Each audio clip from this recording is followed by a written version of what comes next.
지난 크리스마스 연이후 혹한과 폭설이 미국을 덮치며 1983년 이후 가장 추운 성탄절이 되었다는 보도가 나왔습니다. 한파, 폭설로 인한 사고와 정전 사태도 이어지고 있습니다.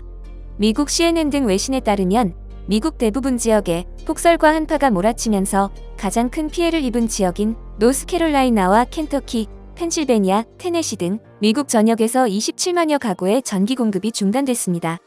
눈폭풍까지 시작되어 크리스마스 이브에는 180만 가구가 정전을 겪기도 했습니다. 인명피해도 잇따르고 있습니다.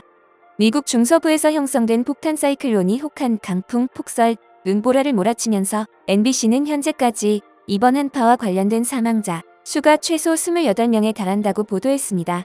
미국 남부 전역에는 동결경보가 발효 중이고 동부에도 강추위가 몰아쳤습니다. 미국 국립기상청 NWS는 아침까지 109.2cm의 눈이 내린 뉴욕 버펄로 지역에서 최소 7명이 목숨을 잃으며 최악의 영향을 받은 곳이라고 전했습니다. 또한 생명을 위협하는 추운 기온과 폭풍이 여행객과 야외 작업자, 가축, 애완동물에게 잠재적인 위험을 야기할 것이며 야외 활동 중에는 몇 분 안에 동상에 걸릴 수도 있다고 경고했습니다. 폭설과 강풍, 결빙 현상이 곳곳에서 나타나며 항공기 결항도 이어졌습니다. 버펄로 나이아가라 공항은 폭설로 폐쇄 조치되기까지 했습니다. 크리스마스는 미국 최대의 명절인데요. 명절에 사상 최악의 피해가 발생했지만 훈훈한 이야기도 전해졌습니다. 지난 25일 뉴욕타임스는 미국 뉴욕주 외곽 윌리엄스빌에서 고립된 9명의 한국인 관광객들과 잊을 수 없는 추억 가득한 성탄 주말을 보낸 미국인의 사연을 소개했습니다. 때 아닌 겨울 폭풍으로 큰 피해가 발생하고 우울함에 빠져 있을 미국 뉴욕주 시민들에게 따뜻한 희망을 전하기 위해 이 사실을 발빠르게 보도한 것입니다. 지난 23일 여행사를 통해 미국 뉴욕으로 관광을 온 한국인 여행객 9명은 승합차를 타고 워싱턴 DC에서 나이아가라 폭포를 향해 이동하고 있었습니다. 그러나 목적지에 다다를수록 바람이 강해지고 눈도 빠르게 쌓이며 차가 눈 쌓인 도로에서 도랑에 빠져 움직일 수 없게 됐습니다.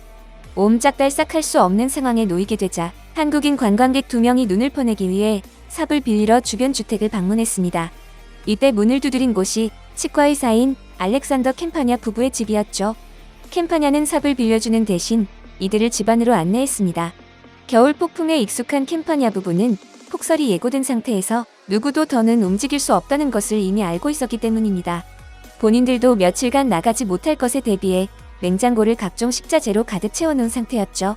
캠파냐 부부는 갑자기 들이닥친 한국인들을 기꺼이 집으로 초대해 맞아주었고 따뜻한 실내에서 몸을 녹이게 해주는 정도를 넘어 9명의 한국인 손님들에게 편히 쉬도록 3개의 침실을 나눠주었습니다. 캠파냐 부부의 집에 초대된 한국인 9명은 평택에서 신혼여행을 온 부부와 미국에서 대학에 다니는 딸과 그녀의 부모, 서울에서 온 대학생 2명 등이 포함되어 있었습니다. 놀라운 일은 캠파냐 부부의 주방에서 일어났습니다. 주방에 들어서자 마치 그들을 기다렸다는 듯이 한국 음식에 필요한 온갖 재료가 준비되어 있었습니다. 주방 정면에는 전기밥솥이 있었고 냉장고에는 김치가 가득 든 병이 있었습니다. 그리고 찬장에는 간장, 고추장, 참기름, 고춧가루, 맛술까지 모두 갖춰져 있었죠. 캠파냐 부부는 모두 한국 음식 팬이어서 평소 한식을 만들어 먹었는데요. 성탄 연휴를 앞두고 갖은 양념과 김치까지 준비해두고 있었던 것입니다. 하지만 유튜브나 요리책을 통해 만드는 한국 음식은 완벽하긴 어려웠는데요. 미국 부부가 손맛이 중요한 한식을 제대로 만들어 먹기는 쉽지 않았죠. 이때 한국인 중에 최고의 요리사가 있었습니다. 한식당을 운영했던 경험이 있었던 미국 유학생의 어머니가 두 팔을 걷어붙이고 나섰습니다. 폭잡용으로 사주었던 돼지고기는 윤기가 좔좔 흐르는 제육볶음으로 탄생했고 치킨 누들 수프를 끓이기 위해 준비했던 밝은 매콤한 닭볶음탕으로 재탄생했습니다. 한국 어머니의 손맛이 가득한 한국 음식이 미국인 부부의 주방에 척척 나오자 미국인 부부의 크리스마스 디너는 순간 한국 잔치집으로 바뀌었습니다. 캠파냐 부부와 한국 관광객들은 크리스마스 이브에 미국 프로풋볼팀 경기를 보며 한국 음식을 원없이 만들어 먹고 서로의 이야기를 나누며 주말을 보냈습니다. 갑자기 들이닥친 한국인들에게 보상을 바라지 않고 친절을 베푼 캠파냐 부부는 그동안 한국 음식을 좋아해서 재료를 사두고 연구하곤 했는데 갑자기 들이닥친 한국인 손님들 덕분에 내 집에 앉아서 진짜 한국 집밥을 먹어볼 수 있어 행운이었다고 말했습니다. 25일 눈이 잦아들고 도로 제설 작업이 이뤄지면서 한국 관광객들은 이들을 태우러 온 차량을 타고 무사히 목적지로 떠날 수 있었습니다. 다음엔 한국에서 만날 날을 기약하면서 말이죠. 관광객들은 뉴욕타임스와의 화상 인터뷰에서 예상치 못한 폭설재에 피곤했지만 즐거웠다.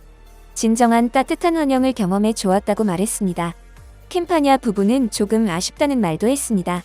한국인들이 하룻밤을 더 보내야 한다면 그들은 크리스마스 저녁 식사로 불고기를 생각하고 있었기 때문입니다.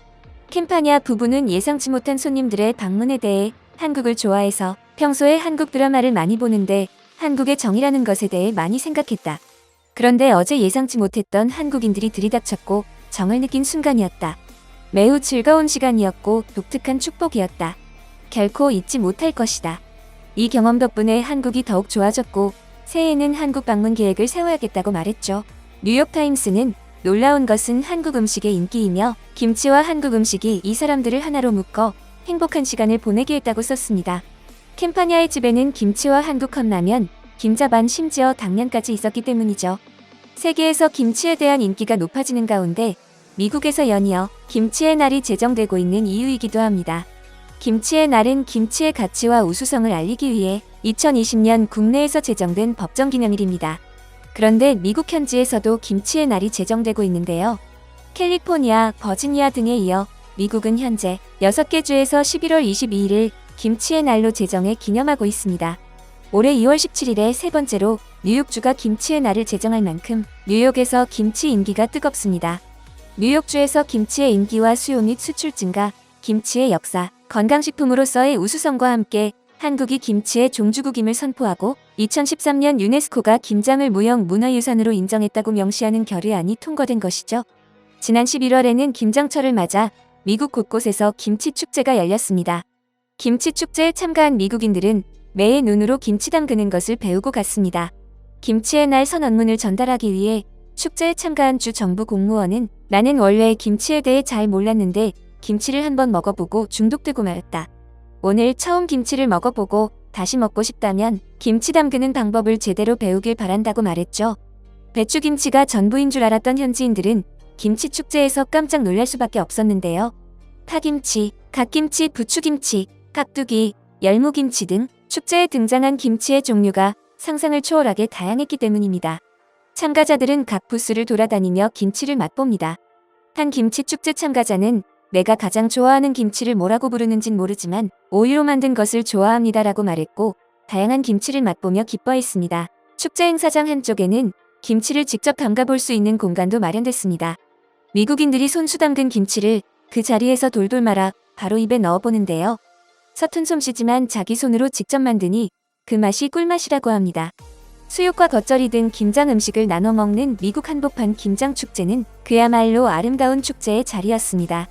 한국 음식과 김치를 사랑하는 미국 현지인들이 점점 더 늘어나면서 음식을 서로 나누고 정을 나누는 우리 문화가 미국에도 전파되고 있습니다.